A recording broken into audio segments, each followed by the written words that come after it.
ब्रेकनंतर आपलं पुन्हा एकदा स्वागत। एक महत्त्वाची बातमी सुरुवातीला पाहूयात। 8 जुलैला मनसेकडून मीरा भाईंदरमध्ये मोर्चा काढण्यात येणार आहे। व्यापाऱ्यांकडून गुरुवारी बंद पुकारण्यात आला होता, त्यानंतर आता मनसे आक्रमक झालेली आहे आणि आता 8 जुलैला मनसेकडून मीरा भाईंदरमध्ये मोर्चा काढण्यात येणार आहे। उद्या मनसे आणि शिवसेना ठाकरे गटाचा एकत्रित मेळावा होतोय, तर 8 जुलैला मनसेकडून मीरा भाईंदरमध्ये मोर्चा काढण्याचा निर्णय घेतला गेलाय। व्यापाऱ्यांकडून गुरुवारी बंद पुकारण्यात आलेला होता आणि त्यानंतर आता मनसे सुद्धा आक्रमक झाली आहे। देवेंद्र कोल्हटकर या संदर्भातली अधिक माहिती देतात।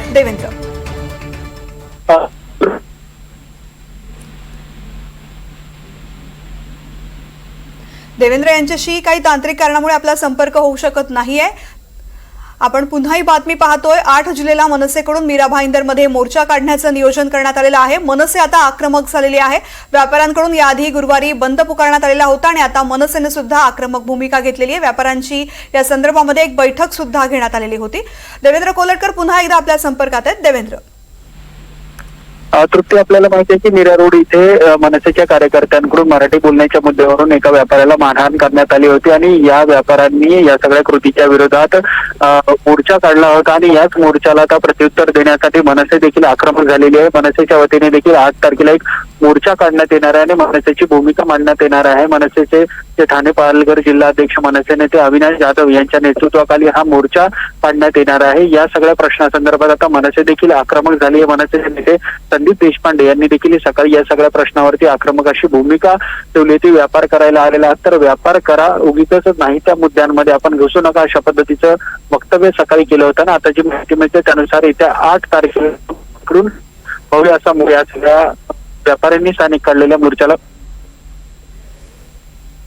निश्चित। देवेंद्र, धन्यवाद संपूर्ण सविस्तर माहिती करता। तर 8 जुलैला मनसेचा मीरा भाईंदरमध्ये मोर्चा निघणार आहे आणि अमराठी दुकानदाराला मारहाण करणाऱ्या मनसे कार्यकर्त्यांना मुख्यमंत्र्यांनी इशारा दिलाय। कुणाचीही गुंडशाही सहन करणार नाही असा इशारा त्यांनी दिलाय। मीरा भाईंदर प्रकरणी गुन्हा दाखल करण्याचे आदेश दिल्याचंही मुख्यमंत्र्यांनी सांगितलं। भाषेवर मारहाण करणं हे अतिशय चुकीचं आहे।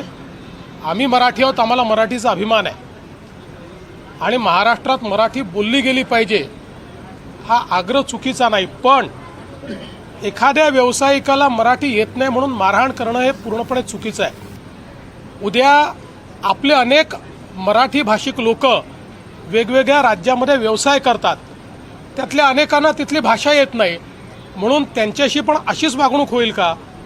भारतामध्ये अशा प्रकारची वागणूक आणि गुंडशाही ही योग्य नाही आहे आणि म्हणून अशा प्रकारची गुंडशाही जर केली तर त्याच्यावर योग्य कारवाई ही केलीच जाईल।